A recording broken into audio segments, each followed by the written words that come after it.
Merci beaucoup pour l'invitation. Moi aussi, je me réjouis des échanges à venir parce que je pense qu'entre le théâtre et et les jeux voilà, de mise en scène et puis bon, l'analyse des controverses, voilà, il y aura des parallèles peut-être qu'on pourra faire. Donc, effectivement, comme l'a dit Samuel, hein, là, je vais vous présenter de façon assez littérale, en fait, enfin vraiment de façon très fidèle, ce texte-là, Carnet de controverses en temps de Covid pour une autre communication de crise en santé, qui est paru dans la revue Attic, là, tout récemment. Et juste après ce texte, je vous le dis pour si vous êtes intéressé par le sujet, enfin, en réalité, il est sorti avant, mais je l'ai écrit après.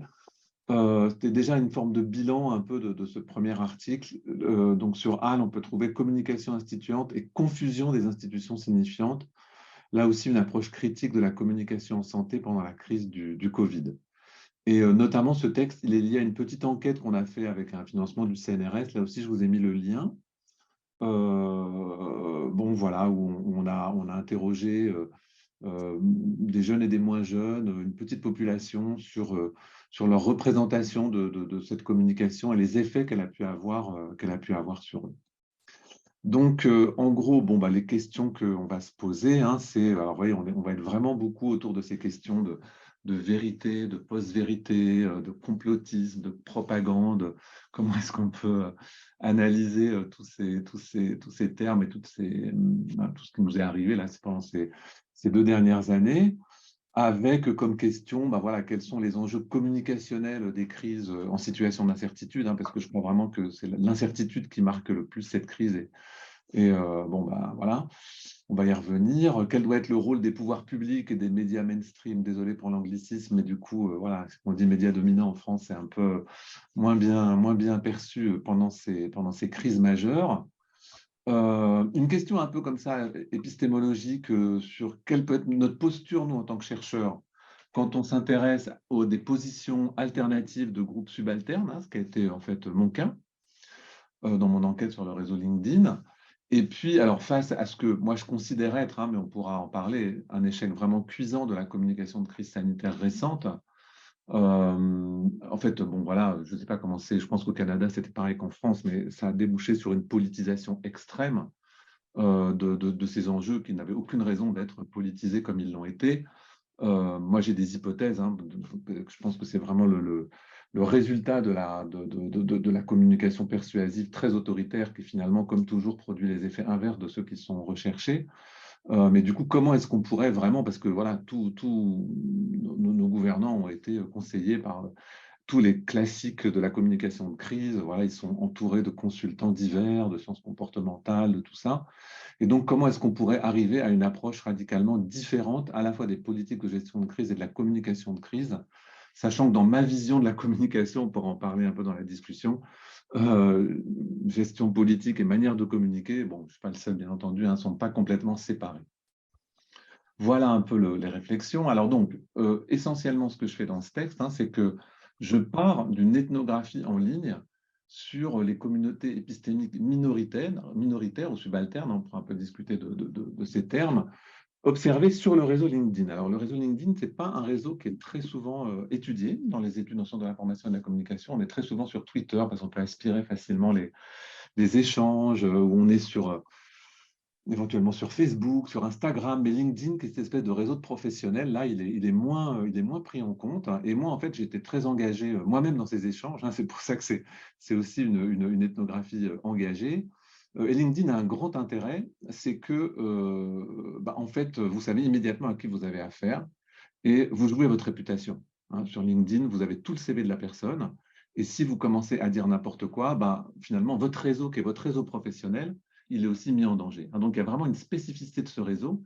Et à mon avis, bon, voilà, c'est intéressant de développer, même si c'est compliqué d'exporter des posts, c'est intéressant de s'y intéresser, enfin, d'y être, de regarder ce qui s'y passe. Et de mon point de vue, ce qui s'est passé là dans le groupe, alors c'est un groupe, c'est un peu difficile d'en définir les contours, hein, mais disons, c'est une espèce de réseau de gens qui se répondent, voilà, qui sont de l'ordre peut-être d'une centaine de personnes qu'on arrive à identifier. Alors après, il y en a toujours qu'on ne connaît pas, mais disons, enfin voilà, entre 50 et 100. constituent ce qu'on appelle une communauté épistémique. Alors, comme je n'ai pas beaucoup de temps, je n'y reviens pas beaucoup. On sait les comités de pratique, communautés épistémiques, donc c'est des groupes de gens qui essayent d'influencer les pouvoirs publics, l'opinion, sur la base de savoirs qui sont quand même assez fondés. Et donc, en fait, toutes les personnes que j'ai suivies, enfin, qui ont été dans ces échanges, sont des gens, alors ils ont pu toujours mentir, hein, bien entendu, sur leurs qualifications, mais qui sont voilà, tous très qualifiés, hein, que ce soit des chercheurs dans le domaine de la santé, des consultants experts, ils ont soit des doctorants, des doctorats, soit ils sont dans des centres de recherche, soit ils sont dans des grands cabinets de conseil. En fait, ce n'est pas du tout l'image qu'on a. Alors, on pourra vraiment discuter de cette notion, mais enfin, disons qu'elle est véhiculée dans les médias du complotiste ignare, malfaisant. Voilà, hein, je veux dire, c'est tous des gens qui ont pignon sur rue, qui sont voilà, très qualifiés dans leur domaine, très diplômés, mais qui néanmoins, en fait, se sont retrouvés dans une position subalterne extrêmement violente, hein, avec des postes supprimés, avec un sentiment voilà, d'exclusion très fort, avec donc voilà, moi, en fait, j'étais engagé un peu dans ces débats, puis je vais vous retracer les controverses qui ont eu lieu. Là, je vous montre par exemple un des acteurs, hein, bon, on peut le retrouver en réalité si on est sur le réseau, qui dit dans son poste, vous arrivez un peu à lire le poste ou pas? Là, c'est un tout petit peu petit, c'est peut-être pas très facile. Ouais, vous arrivez, super, super. Donc, bon, bah, là, il témoigne par exemple de comment il était blacklisté de toutes les chaînes de télé. Alors là, c'était sur RT News, la chaîne soviétique a été interdite après la crise en Ukraine pour des raisons tout à fait compréhensibles. Mais enfin, dans cette chaîne, il y avait notamment une émission animée par Frédéric Tadei, qui est un journaliste tout à fait respectable, en fait, hein. Donc, il était invité, puis petit à petit, il s'est fait blacklister de toutes les antennes, parce qu'en fait, on a appris que le gouvernement donnait des listes de quels étaient les bons scientifiques à inviter sur les antennes. C'était un phénomène aussi assez intéressant. Et vous voyez, ce monsieur, bah, voilà, il était au CNRS pendant 30 ans, c'était professeur d'immunologie à Rouen, puis ensuite il a été chef d'un laboratoire à l'Institut Pasteur pendant 10 ans. Il a une carrière d'ailleurs à la fois aux États-Unis et en Europe. Il a été voilà, professeur de médecine en recherche pendant 14 ans à Marseille. Enfin, oui, c'est pas du tout, voilà, il a des prix et distinctions. Il faisait partie de top 1% des chercheurs les plus cités en microbiologie. Il a été, voilà, il a l'ordre national des palmes académiques. C'est voilà, bon, enfin, il a une médaille d'argent du CNRS. Ouais, c'est pas du tout, voilà, c'est quelqu'un de très respectable. Et la plupart des autres personnes sont de ce gabarit-là. Alors, je ne vais pas vous présenter le fonctionnement du réseau LinkedIn, parce que là, je pense que vous le connaissez tous très bien. Mais enfin, donc, on peut faire des j'aime. Alors, vous avez le nombre de vues, mais donc ceux qui sont vraiment importants, c'est ceux qui vont commenter ou qui vont faire des j'aime, parce que là, vous savez exactement de qui il s'agit, hein. Donc, en fait, la communauté que j'étudie, elle est constituée par les gens qui commentent et les gens qui aiment, en gros, hein. C'est-à-dire donc on peut savoir très bien qui a aimé, qui a commenté de manière critique, qui a commenté de manière plus favorable. Donc voilà, quand j'ai envoyé le papier, mon relecteur m'a dit, mais il faut absolument clarifier ta position en tant que chercheur vis-à-vis de cette communauté. Parce qu'au début, c'était d'ailleurs une très mauvaise formulation, j'avais dit, bah voilà, il y a une forme de neutralité axiologique. En réalité, j'étais pas du tout dans une posture de neutralité axiologique, hein. J'étais moi-même assez partie prenante finalement, d'où mon intérêt aussi, hein, pour suivre. Et donc, je me suis dit, bah, alors, hein, quelle était ma posture? Et donc, je me suis lancé dans une réflexion. Alors ça, c'est un tableau qui reste très compliqué, que je vais essayer de vous commenter sans prendre trop de temps et puis en essayant de rendre un peu les choses explicites, hein. Donc, d'une part, moi, je suis très inspiré finalement pour analyser notre posture de chercheur en sciences sociales vis-à-vis de ces sujets qui touchent à la vérité par les études des sciences, hein. Moi, j'aime beaucoup Isabelle Stenger, ce que j'ai trouvé vraiment remarquable, enfin bon, qui m'a éclairé dans cette réflexion.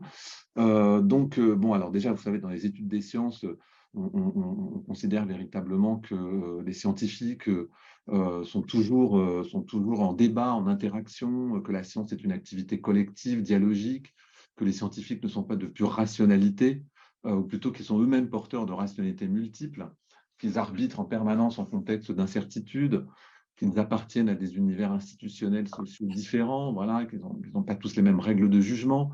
Donc, en fait, si vous voulez, bon, la réalité de la science, telle qu'on la pratique, telle qu'on la connaît, hein, c'est pour ça que dès qu'on entend à la radio qu'on nous parle de la science avec de la vérité scientifique, ben, on se dit tous, nous, ben non, c'est pas possible. Dès qu'on ouvre la boîte, il y a des centaines de désaccords.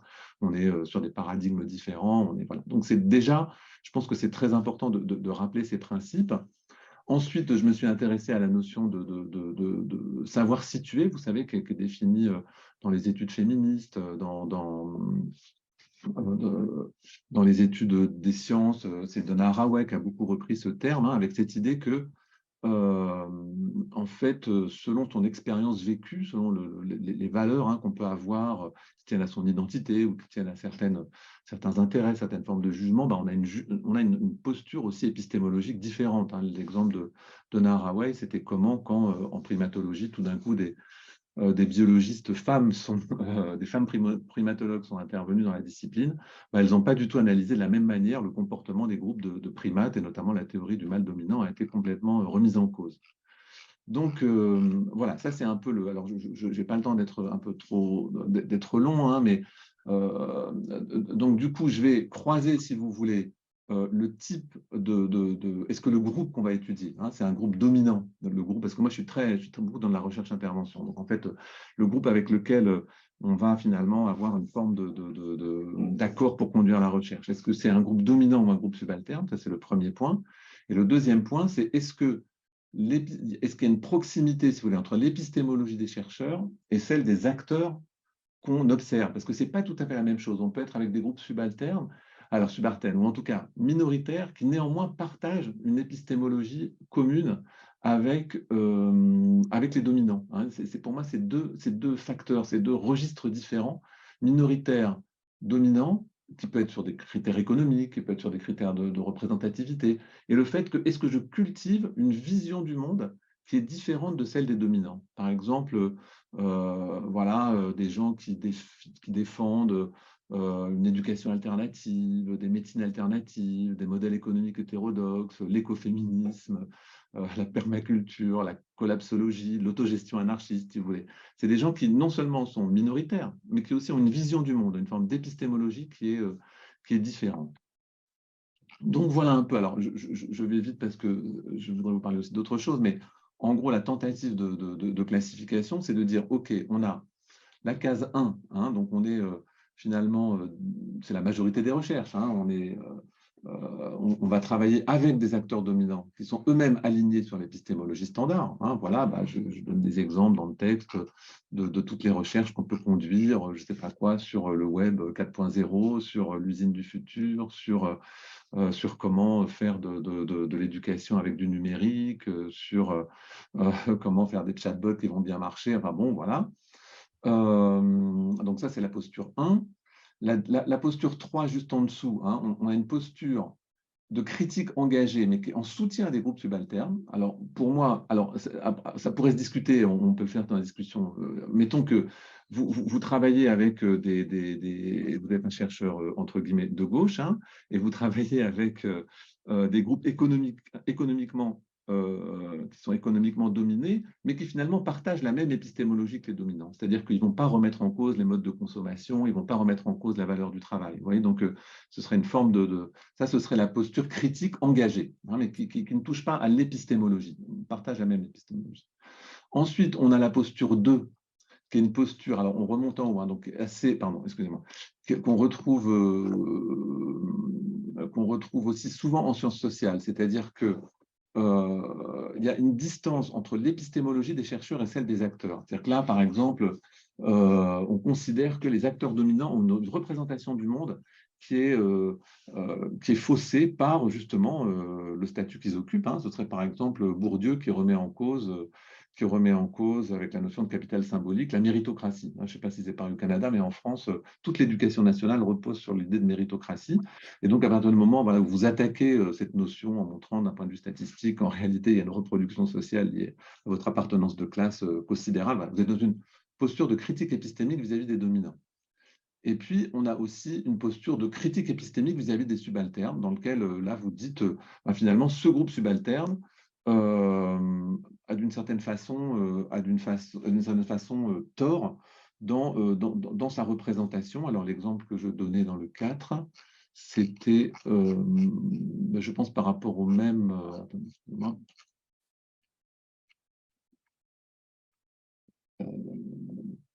Voilà, par exemple, on critiquerait une organisation syndicale, voilà, qui justement se focaliserait exclusivement sur les rémunérations ou la remise en cause des avantages acquis, en considérant que il se trompe, c'est pas ça vraiment l'enjeu. Voilà, il y a d'autres, donc nous en tant que chercheurs. Et ensuite, les deux catégories intéressantes, ce sont les deux suivantes aussi, les 5 et la 6, parce que là, finalement, on est en relation avec des acteurs subalternes qui eux-mêmes défendent une épistémologie alternative, c'est-à-dire qu'eux-mêmes, ils ont leur propre vision du monde, leur propre ontologie qui n'est pas la nôtre. Et donc là, il y a deux postures possibles.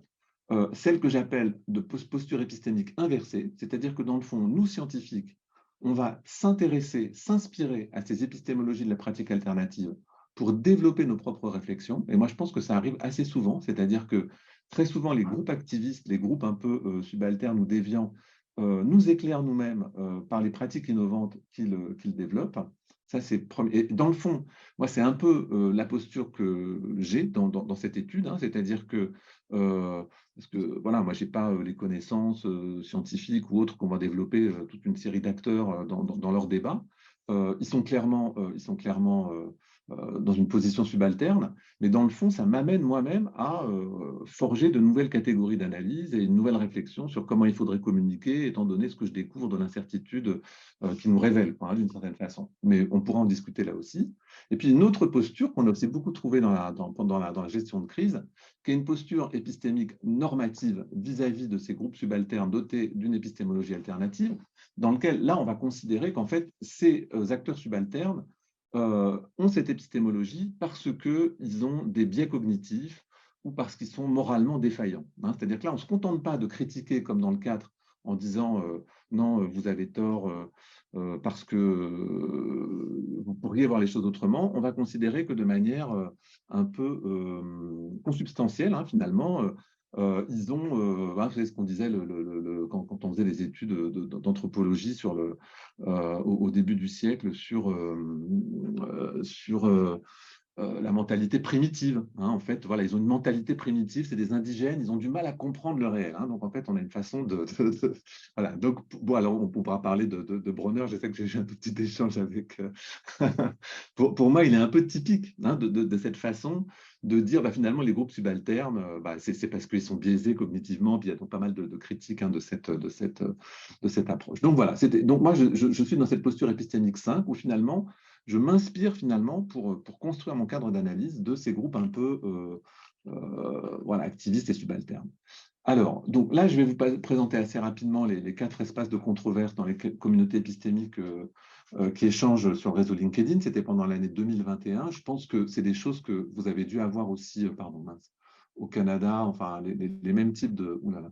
les mêmes types d'arguments ont dû être échangés. Vous n'allez pas être trop surpris. Je ne sais pas s'il y a eu quand même ce sera vraiment très intéressant. Là, je discute des fois avec Laurent Mukiele, vous avez peut-être entendu parler avec lui. Enfin, mince.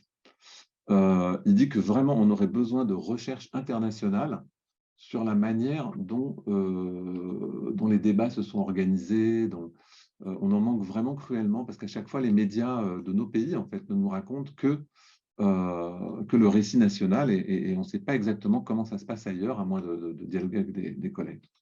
Alors, première controverse, c'est une controverse bien connue sur la gravité de la situation auquel on a été confronté. Et chez nous, cette controverse, c'est beaucoup cristallisé dans l'opposition entre est-ce que c'est une pandémie ou est-ce que c'est une syndémie, hein. Je ne sais pas si vous avez été un peu familier de ça, c'est-à-dire qu'on a beaucoup parlé de pandémie, mais en fait, très vite, bon, alors il y a eu un article très célèbre attendez, je me remets sur mon... pardon. On a eu un article célèbre du rédacteur en chef, est-ce que c'est du Lancet, qui justement a dit, mais attention, on se trompe, c'est pas une pandémie, c'est une syndémie, c'est-à-dire que c'est Horton. Voilà, hein. Horton qui a fait un article très cité, c'est-à-dire qu'en fait, quand on regarde les caractéristiques des populations, la moyenne d'âge en France des gens qui sont décédés, c'est 81 ans. On voit que, bon, ben voilà, on a très vu dessus les facteurs de comorbidité en termes de surpoids, de diabète, voilà, de maladies cardiovasculaires. Donc, en fait, finalement, d'ailleurs, de classe sociale aussi. Hein. Très souvent, les gens de niveau social défavorisé étaient beaucoup plus, enfin, avaient un taux de mortalité plus important.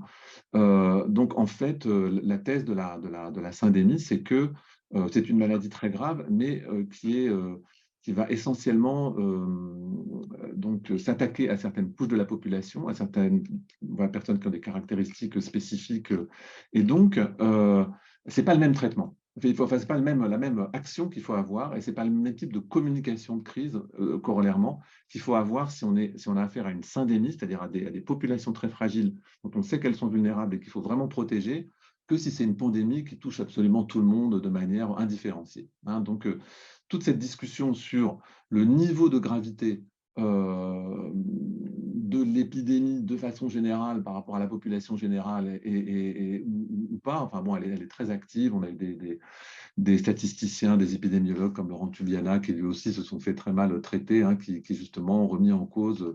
On dit que ça peut être comparable finalement à des grippes quand on regarde les statistiques, voilà, mais que bon, ce qui s'est passé, c'est qu'on a eu, comme c'était une maladie très nouvelle, par contre, le système de santé a effectivement été en crise. Mais donc voilà, bon, toute une série de débats autour de ça. Deuxième jeu de controverse, alors très très célèbre en France, hein, parce qu'on avait l'équipe du professeur Raoult, la controverse sur les traitements, hein, liberté de traitement versus méthodologisme, j'appelle ça. Donc, en gros, si vous voulez, le débat, vous le connaissez, hein, euh, toutes ces hypothèses hein, sur des traitements. Alors au début c'était le Remdesivir, là, qui était des laboratoires Gilead, que le gouvernement a soutenu donc, comme traitement possible. En fait, c'était vraiment un traitement dangereux. À côté de ça, on a eu la défense de l'hydroxychloroquine du professeur Raoult avec ce fameux lancet de guette, là, hein, ces faux articles qui sont sortis en disant que en fait, ça tuait les gens, alors que vous savez, c'est la pilule anti-palu. Donc, si on fait des tests cardiaques, les donner à des milliards de gens. Mais donc, on a été. Et du coup, en France, on a arrêté toutes les études suite au lancet de guette, alors même que ça a été très vite contredit cet article. Et c'est devenu complètement. Ensuite, on a eu l'ivermectine, je ne sais pas si vous avez suivi. Voilà. Donc, aucun de ces traitements antiviraux ne donne des résultats fantastiques. Hein, mais donc, l'idée, c'est de façon expérimentale, est-ce qu'on a le droit de les tester ou pas? Et globalement, c'est devenu un tabou total. Simplement évoquer sur les réseaux sociaux qu'il pouvait exister un traitement pour le Covid, vous pouviez avoir votre vidéo YouTube, hein, je pourrais même vous retrouver des extraits supprimés. C'est-à-dire qu'il ne fallait pas en parler. Alors moi, je n'ai pas d'avis. Je pense que voilà, tous les antiviraux, ça marche plus ou moins. Mais bon, en tout cas, c'est devenu impossible. Et puis, on l'a dit, et ça, c'est vraiment quelque chose de très étrange, si vous ne faites pas des expérimentations en double aveugle, rien n'est possible. Et donc, quand on regarde en fait les écrits sur la médecine basée, evidence-based medicine, la médecine basée sur des preuves, les gens ont des positions très nuancées. Je les rappelle un peu dans le papier. Bien sûr en termes de consentement, bien sûr en termes, vous savez, il faut faire des groupes placebo quand vous êtes dans une crise sanitaire, c'est pas du tout évident. Voilà, on est dans l'urgence. Quelle liberté du médecin? Nous, en France, en Allemagne, les médecins ont gardé une certaine liberté de prescription, mais en France, il y a énormément de médecins qui ont été rayés, poursuivis par l'ordre parce qu'ils avaient fait des expérimentations. Voilà, donc ça a été quelque chose de très fort. Alors moi, encore une fois, j'observe ces controverses. Personnellement, je n'ai pas pris de recul, bien sûr. Mais en tout cas, c'était intéressant de voir à quel point c'était devenu quelque chose de très fort. Ensuite, l'autre controverse était sur le confinement dur et la proportionnalité entre les moyens mis en œuvre et les effets obtenus. Bon, alors là aussi, chaque pays a eu son expérience du confinement. Et à chaque fois, ils ont été différents. Mais en gros, pour beaucoup de contributeurs aux échanges, en fait, ce confinement très dur, nous, on a eu donc 2 mois au début tout début 2021, donc où on n'avait pas du tout le droit de sortir, sauf à avoir une attestation qu'on devait signer soi-même pour 1 heure, pour aller uniquement faire des courses. On pouvait faire du sport, mais seulement à 200 mètres autour de chez nous pendant cette heure-là. Donc, c'était voilà, c'était très, très fort. Des couvre-feux, enfin bon, voilà. Donc, on n'avait jamais connu ça, hein, je veux dire, aucune guerre hein, n'avait. Bon. Et donc, la question, c'est finalement, et alors pour nous, ça a été aussi intéressant, c'était tout le territoire. C'est-à-dire que même dans des zones qui n'étaient pas touchées, il y avait le même confinement que dans des zones gravement touchées. On n'avait pas le droit d'aller seul sur une plage parce qu'il y avait le confinement. Donc, voilà, c'est une espèce de, moi j'appelle ça des réglementations prophylactiques dissuasives qui n'obéissent pas à une vraie rationalité médicale, mais qui sont là un peu pour impressionner la population. En fait, c'est une forme de nudging, là aussi, ce genre Et donc, bon, alors après, il y a eu beaucoup de réflexions sur les bénéfices, enfin, le rapport bénéfice-risque. Hein. Je pense que vous avez suivi, alors on en parle peu dans la presse, hein, mais enfin bon, moi j'ai quand même, là vraiment, c'est des exemples personnels d'adolescents qui ont eu des crises, qui ont la psychiatrie, enfin, il y a vraiment des effets de retard de langage à cause de. Bon, donc il y a plein d'effets qui n'ont pas été pris en compte, et dès que vous attaquez le confinement, pareil, là c'était quelque chose de terrible. Là, c'est un poste alors, ce n'est pas un médecin, c'est quelqu'un qui est dans le consulting de très haut niveau, hein, qui regarde les chiffres du Covid, qui explique de nouveau que, alors c'était en 2021, hein, finalement, qu'il n'y a pas eu un seul mort en dessous de 25 ans en Écosse, parce qu'ils ont des chiffres très présents, très précis, qui rappelle que, bien sûr, l'obésité, c'est un facteur de comorbidité énorme, et qui dit, mais pourquoi est-ce qu'on empêche les jeunes de faire du sport? Pendant 2 ans, les jeunes n'ont quasiment pas fait du sport. Donc, exemple de ces controverses. Et puis, alors, ça, c'est quelque chose peut-être de plus français, des controverses très fortes aussi sur. Bon, non, ce n'est pas français du tout, ça, c'est l'obligation vaccinale et le pass sanitaire. Hein. Tant qu'on dit obligation vaccinale, c'est obligation vaccinale pour toute la population. Hein. Chez nous, c'était à partir de 12 ans. Si à partir de 12 ans, vous n'étiez pas vacciné, il y a eu plusieurs étapes, hein, mais dans la dernière étape avec le pass vaccinal, ben, vous étiez privé vraiment de quasiment toute vie sociale. Donc là, c'est un débat d'un chercheur, alors lui vraiment aussi très fort, qui dit en fait, vacciner des infections guéries, c'est parfaitement inutile. En France, fin 2021, je suis pas un spécialiste on est presque à 40% de gens qui avaient déjà eu le Covid. Donc, vous voyez, on les a quand même tous revaccinés, à tous âges. Et lui dit non, non, en fait, de tout ce qu'on sait de l'immunologie, c'est pas la peine de revacciner des gens qui ont déjà eu la maladie. Donc là aussi, voilà des débats. Et alors, le pass vaccinal, ça a été quelque chose de, je ne sais pas comment ça s'est passé, hein, mais donc vous ne pouviez pas vous déplacer. C'était la photo que je vous avais montrée en haut. Les gens dans les cafés, tout le monde, on l'a donné à tous les gens des restaurants et autres la capacité à contrôler votre pass. Et donc, la Quadrature du Net, qui est une association très connue chez nous qui défend les libertés d'un point de vue numérique hein, sur Internet, disent que cette interdiction, accès au train, au café, aux piscines, aux salles de sport, accompagnement des proches à domicile, pour seulement certaines catégories de personnes, qui a été généralisée de façon incroyable, qui a été rendue possible par l'utilisation des smartphones et des QR codes, en confiant donc à plein de personnes non formées, non payées par l'État, la mission de contrôler tout le reste de la population à l'entrée des lieux publics, bah, voilà, c'est une extension sans précédent des outils de technopolis pour contrôler les corps, tous les mouvements jugés anormaux. Là aussi, on a connu quelque chose, parce que nous, notre président avait dit c'est l'état de guerre, on est tous en risque de mort, bah, on a accepté aussi ces mesures extrêmement coercitives. Encore une fois, un gamin de 12 ans, pendant les 2 mois où ça a duré, ne pouvait plus aller au McDo, ne pouvait plus faire son sport s'il n'était pas vacciné. Hein. Ses parents disaient non, moi je suis un peu inquiet. Il n'a plus aucune activité sociale. Et c'est quand même quelque chose d'assez violent. Alors, en synthèse, voilà un peu une opposition entre la zone de croyance du gouvernement français et la zone de croyance des alternatives que moi j'ai observées sur le réseau LinkedIn. Hein. Donc il y a 2 axes. Il y a un axe qui est la représentation de la gravité et la contrainte collective versus l'adaptation individuelle des solutions. Hein, vous voyez bien que dans tous ces gens que j'ai étudiés, il n'y en a aucun qui vous raconte que le virus, il a été fait par le gouvernement américain pour éliminer la population, ou par le Forum mondial, ou qui pense que dans le vaccin, il y a ce métal extraordinaire pour. C'est tous des gens, si vous voulez, que quand ils prennent la parole, hein, ils le font sur la base de publications scientifiques, de statistiques, alors ils sont considérés comme minoritaires. Mais voilà, c'est des arguments qui sont tout à fait rationnels dans leur formulation, dans le recours aux faits. Bon. Et donc, c'est pour ça que moi, je parle vraiment d'une opposition entre des croyances. Hein. Donc, en gros, les alternatives sont donc des syndémistes. Hein. Ils pensent que c'est très grave, mais seulement pour certaines personnes. Ils sont pour une proportionnalité des mesures sociales et donc du confinement, c'est-à-dire qu'elle doit être adaptée, elle doit être pensée à tous les échelons. Ils sont pour une approche pragmatique des traitements, c'est-à-dire qu'on a le droit de faire des expériences pour autant qu'on soit médecin, qu'on soit hyper compétent, voilà. Et voilà, ils sont pour un particularisme vaccinal, c'est-à-dire qu'on doit regarder au cas par cas et ne pas imposer la vaccination de toute la population comme on l'a fait chez nous. Alors, pour conclure, du coup, quelques réflexions sur quel type de communication de crise alternative, hein, comme je vous l'avais annoncé. Alors déjà, moi, ce qui m'a marqué, parce qu'il y a beaucoup de littérature en communication en santé, c'est que là, on était vraiment dans une situation totalement inédite que j'ai décrite comme étant caractérisée par le fait qu'on était face à des conflits de narratifs absolument total, quoi, un conflit de narratif total.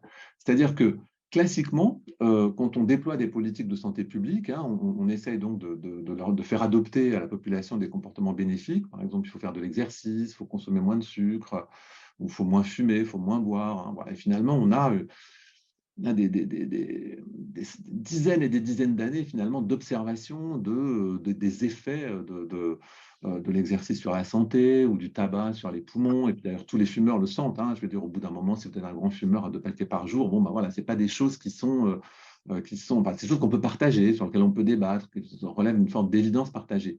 Et donc, bon, alors la communication institutionnelle, elle essaye d'amener les gens à changer leur comportement. Et donc, il y a une espèce d'opposition entre des politiques qui sont voilà, centrées sur la communication persuasive et les nudges, et d'autres qui sont plus participatives. Hein, si vous voulez, on va dire, mais il faut aider les usagers à s'approprier de nouveaux comportements en leur faisant réfléchir sur finalement qu'est-ce que ça induit dans sur leur santé ou sur leur ressenti corporel, je ne sais pas. Mais là, ce n'est pas ça. Hein, on n'est plus du tout dans ce cadre-là. C'est-à-dire que on était vraiment, et on est encore dans l'incertitude. D'ailleurs, probablement dans 10 ans, on y verra vraiment clair. Hein. Donc, moi, encore une fois, je pense que les gouvernements, ils ont tout à fait la liberté de prendre des décisions qui peuvent être dures. Mais le truc, c'est de ne pas le faire au nom d'une vérité absolument établie. Parce que cette vérité, voilà, elle met du temps à se... Et c'était ça, finalement, le gros problème de la communication de crise. Donc, en fait, aujourd'hui, il y a des interprétations différentes, mais tout aussi rationnelles de la situation, de sa gravité, des moyens les plus adaptés pour combattre l'épidémie. Ce n'est pas du tout sûr qu'on refera des confinements nationaux. Ce n'est pas du tout sûr que ce soit la seule solution scientifiquement valide, comme on nous l'a répété sur les ondes en France. Hein. Et en fait, le gros problème, donc c'est ça le conflit de narratif total. C'est-à-dire qu'on ne peut pas dire, comme on peut dire dans d'autres situations de santé publique, bon, mais globalement, il y a une forme d'évidence. Alors peut-être qu'on peut toujours trouver des gens, des fumeurs qui vont vous expliquer que non, ça leur fait bon. Mais là, on est vraiment dans une incertitude. Si on est honnête et si on regarde la diversité des opinions rationnelles qui s'expriment. Donc, on ne peut pas recourir à ces moyens. Et du coup, il faut recourir à une autre communication de crise, là, que j'appelle communication de crise épistémique, que j'aimerais bien que d'autres personnes cherchent à développer avec moi, parce que, pour vous dire la vérité, aucun des cours de communication de crise n'envisage cette option-là. Tous les consultants sont là plutôt pour essayer de voilà, préserver votre image, manipuler, faire des narratifs comme ça. Bon. Non, la communication de crise épistémique, c'est la seule qui, à mon avis, est cohérente avec une certaine vision qu'on peut avoir de la démocratie et de la science, hein, et de la science avec ses incertitudes. Et c'est la seule manière de réconcilier des narratifs antagonistes dans une communauté politique où on est vraiment tous des citoyens dotés, voilà, on considère que chaque citoyen a sa raison propre et son avis doit être entendu et respecté. Donc là, voilà, une liste de ces principes, hein, donc transparence dans l'accès aux données et aux informations, enrichissement citoyen et scientifique, explication des méthodes scientifiques d'où sont issues les données, explication de la diversité des approches méthodologiques, qui, comme c'est normal en période d'incertitude, donnent des informations contradictoires. Encore une fois, ça n'empêche pas qu'à un moment donné, on prenne une décision. Mais en fait, en masquant les incertitudes à la population et en disant cette décision, elle vient de la science et vous n'avez pas à y voir. En fait, on a des effets contre-productifs. Bon, point 2, ouvrir des espaces de discussion et de controverse, faciliter des débats scientifiques, politiques, moraux, juridiques. Hein, ce n'est pas qu'une affaire de biologie, bien entendu. Et ça à toutes les échelles du territoire pertinentes et à tous les niveaux d'organisation concernés. Nous, c'était fou, comment c'est peut-être pareil chez vous, hein, mais je veux dire, descendait de Paris, des décisions d'un conseil scientifique dont les délibérations étaient secrètes. Hein. C'est hallucinant, ce que nous, on avait, peut-être c'était pareil chez vous, mais je veux dire, on disait dans toutes les écoles de France, voilà, vous allez devoir respecter ce protocole sanitaire. Et alors, c'était la panique, parce que ce protocole, il était impraticable selon les salles des classes. Donc, chacun réinventait, se demandait comment est-ce que je vais faire pour pas être... Alors qu'on aurait donné, on aurait un peu décentralisé, bon, voilà, ça aurait complètement pu changer les choses en donnant aux gens voilà, des informations sur finalement quelles étaient les connaissances, les hypothèses actuelles sur les formes de contamination. Bah, adaptez-vous, quoi. Point 3, s'appuyer sur des médiateurs humains. Hein, donc voilà, ça c'est aussi quelque chose qui a été complètement court-circuité. En fait, les médecins ont été court-circuités comme jamais. C'est-à-dire qu'on a dit au début de la crise, n'allez pas voir votre médecin de famille. Vous devez, voilà, parce qu'on avait peur qu'ils contaminent, parce qu'on n'avait pas confiance dans leur capacité à expérimenter. Donc, il fallait appeler, il fallait prendre du Doliprane, rester chez soi, c'était la seule chose. Donc, non, les médiateurs locaux sont essentiels, les personnels de santé, les bibliothécaires, les responsables associatifs, les élus locaux, les enseignants, les activistes. Voilà, il faut tous ces médiateurs sont fondamentaux. Donner une liberté d'expérimentation permettant la compréhension et l'appropriation. Hein, donc, on décentralise les décisions, on considère la diversité des points de vue. Point 5, je vais vite, hein, vérifier l'indépendance, l'intégrité, l'objectivité des médias. Alors ça a été terrible, hein, c'est-à-dire que les médias doivent refléter, bien sûr, dans leur diversité, les conclusions des analyses scientifiques, des opinions, des initiatives locales. Donc c'est tout l'inverse de ce que nous avons vécu. Au bout d'un moment, c'était on est en temps de guerre, et donc vraiment, on s'est aligné comme si on était face... toute opinion contraire à celle promue par le gouvernement était de la trahison, réellement. Ouais, donc, ça a été très. Donc, soit il y avait une espèce de sensationnalisme mercantile d'un côté, enfin, qui jouait beaucoup. Et puis d'ailleurs, ça peut se faire dans les deux sens. Hein, c'est-à-dire que rassurer excessivement ou inquiéter excessivement est tout aussi néfaste. Et enfin, 6, contribue à transformer le rôle des pouvoirs publics et de l'État, qui doit être une forme de facilitateur d'intelligence collective, hein, coopérative, face aux incertitudes, et surtout en respectant le principe de subsidiarité des échelons locaux, ce que nous, on ne sait pas du tout faire en France. Et voilà. Et donc, il faut redébattre en permanence dans toutes les instances démocratiques. Nous, notre Parlement a été aussi, puisqu'on a fait l'état d'urgence, en fait, les lois sont passées très vite, et il y a eu très peu de débats au Parlement comparé à l'Allemagne, hein, où le Parlement a continué à jouer son rôle.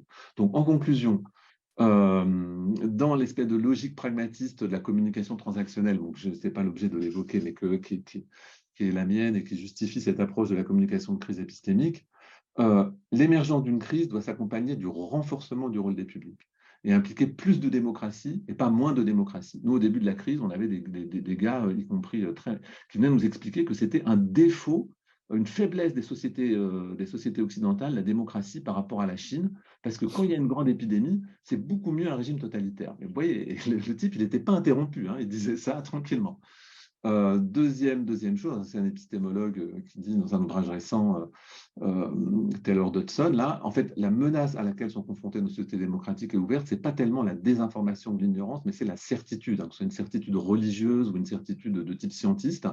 Et bon, il rappelle Popper, même si on peut discuter Popper, qu'en fait, la connaissance scientifique est provisoire et que l'objectivité scientifique ne découle pas tant des qualités cognitives ou de la neutralité des chercheurs, mais de leur engagement critique vis-à-vis de leurs travaux respectifs dans une forme de dissidence productive. Et là aussi, moi, combien j'ai eu de collègues qui appelaient à mettre en prison Didier Raoult, mais je veux dire, une violence hallucinante. C'est un collègue, hein, je veux dire, c'était un prof d'université comme nous. Non, il fallait le mettre en prison. Et donc voilà, si du mal de la crise peut sortir un bien, bah voilà, il faut vraiment on sorte de ces penchants pour l'autoritarisme. Et alors là, ça c'est Béatrice Arruabarrena, ma collègue, qui développe aussi beaucoup ça. L'autoritarisme, matinée de communication persuasive, elle-même souvent basée sur les sciences comportementales et le nudging. Hein. C'est-à-dire que là, c'est vraiment intéressant parce qu'on voit comment certaines théories cognitives, certaines théories en sciences sociales, bon, en gros, les héritiers du behaviorisme, hein, souvent maintenant avec les habits des neurosciences, voilà, mais en gros qui enlèvent toutes les dimensions culturelles liées, voilà, aux représentations et autres, ben, en fait, ils conduisent à des solutions politiques dont on voit le caractère dramatique. Voilà.